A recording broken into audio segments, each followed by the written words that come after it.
এই আজব সরকারের সময় এমন এমন অদ্ভুত ঘটনা ঘটছে যে আজব ঘটনাগুলোর সাথে অতীতের কোনো কিছু আপনি তেমন মিল পাবেন না, এবং এগুলোর কোনো লেজ আগামাথা কিছু নাই।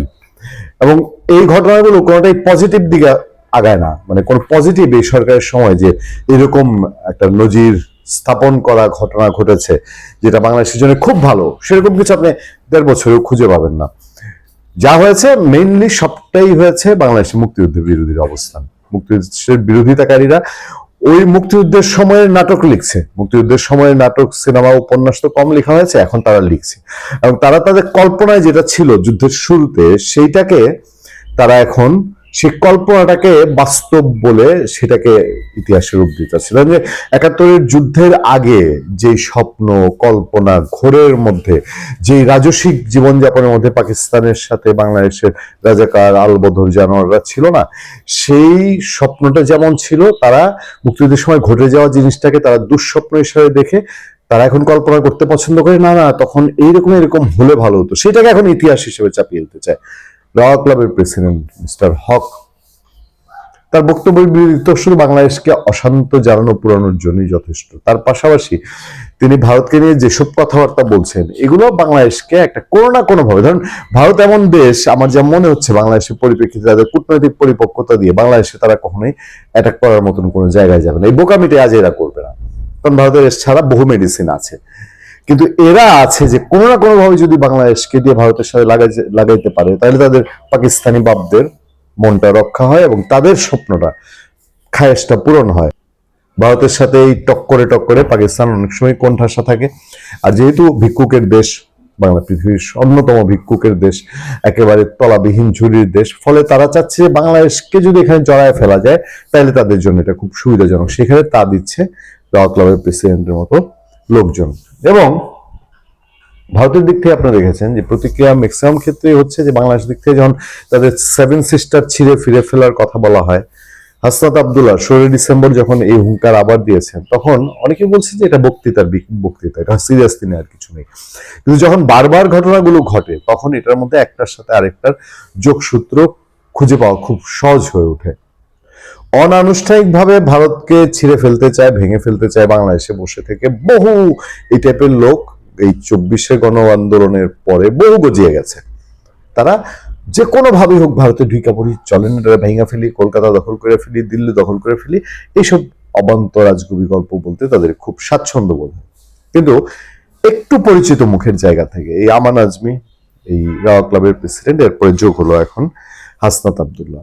তো স্বাভাবিক ভারতের রাজনীতিবিদ যারা, তাদের মধ্যে একটা রিয়াকশন তৈরি হয়েছে। সেরকম একটা রিয়াকশন আমাদের সামনে দেখেন। বাংলাদেশের একটি রাজনৈতিক দলের নেতার বিতর্কিত মন্তব্যে চরম ক্ষোভ প্রকাশ করেছেন ভারতের উত্তর পূর্বাঞ্চলীয় রাজ্য আসামের মুখ্যমন্ত্রী হিমন্ত বিশ্ব শর্মা।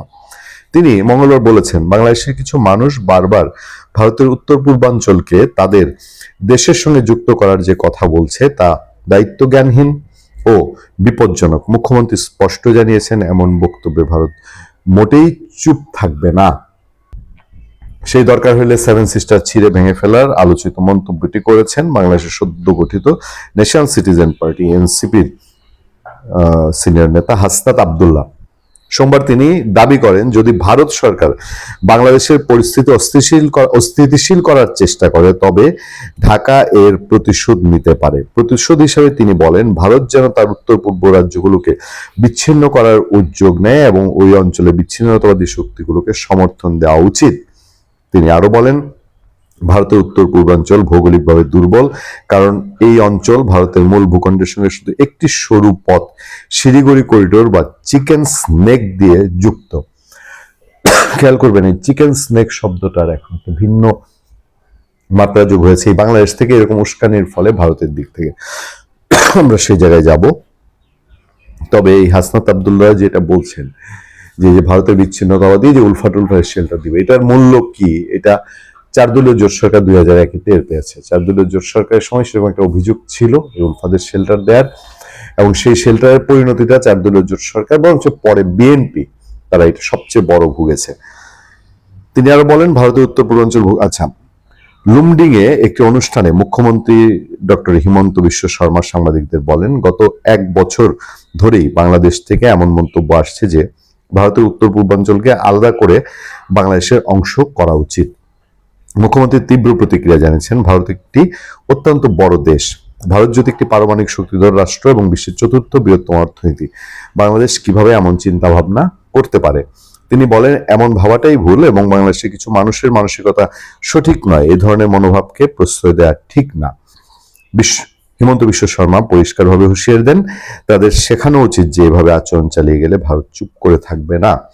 আসামের মুখ্যমন্ত্রীর কঠোর বক্তব্য থেকে বোঝা যায়, ভারত সরকার এই ধরনের উস্কানিমূলক দাবিকে অত্যন্ত গুরুত্বের সঙ্গে বিবেচনা করছে। আমরা এই কল্পনাটাই করি, এই ভয়টাই পাই যে এই হাসনাত আবদুল্লাহরা বা এরা যারা এখন বাংলাদেশে বসে থেকে ভারতের সাথে একটা গ্যাঞ্জাম লাগিয়ে দিতে চায়, এবং গ্যাঞ্জামটা যদি খুব বড় ধরনের কিছু হয়, এদের কিছু হবে না, এরা সব পালিয়ে যাবে। এরা সব তাদের দাদারা, তাদের ভাইরা, তাদের যে এতদিন পরে ফিরে পাওয়া সৎ ভাই, হারিয়ে যাওয়া ভাই, তারা তাদেরকে শেল্টার দিবে। কিন্তু বাংলাদেশের মানুষের কি হবে? বাংলাদেশের মানুষকে সেদিকে ঠেলে দিবে। ওই যে এখন উগ্রপন্থী, জঙ্গিবাদপন্থী কিছু বলেন না, লস্করিত বা হ্যান তেন, এদেরও তখন খুঁজে পাবেন না, কারণ এরা এই শক্তির কাছে এরা খুবই নস্যি হয়ে যাবে। কিন্তু মাঝখান দিয়ে এই কিছুদিন বাংলাদেশটাকে অস্থির করলো এবং অস্থির করে বাংলাদেশটাকে একটা তোপের মুখে ফেলে দেওয়া, এটাকে একটা ব্যবসা কেন্দ্রে পরিণত করেছে তারা। গ্রামীণ ব্যাংক যেরকম তার বিশাল এই বাংলাদেশ থেকে ব্যবসার গোড়াপত্তন করে তারপরে বিশ্বব্যাপী এরকম একটা ব্যবসার ফিল্ড, এটাকে এসব বলে টলে এই খোলা পানিতে মাছ শিকার করে তাদের জীবনের সুযোগ সুবিধা সব করে নিচ্ছে। এখানে কে মরল কে বাঁচলো এটা তাদের বিবেচনা না। এই যে ভারত এটা সবসময় গুরুত্ব বলেই যাচ্ছেন বরঞ্চ এখন কি হলো, ওসমান হাদি মারা গেছে, একটা রাজনৈতিক সহিংসতা, যদি এটার মধ্যে আওয়ামী লীগও দায়ী থেকে থাকে, সেটা বাংলাদেশের ইন্টারনাল ইস্যু। এইটার মধ্যে হঠাৎ করেই ভারতের কি কর্তৃত্ববাদ এইটা সেইটা টেনে একটা বিতিকিচ্ছিরি কাণ্ড কারখানা দেশে, এবং সামনে নাকি একটা নির্বাচন, ফলে তাদের ইন্টেনশনটা কি এটাই তো বোঝা মুশকিল হয়ে গেছে। ভালো থাকবেন, সুস্থ থাকবেন। আপনাদের সাথে আমি আতিক রহমান, পূর্ণিয়া।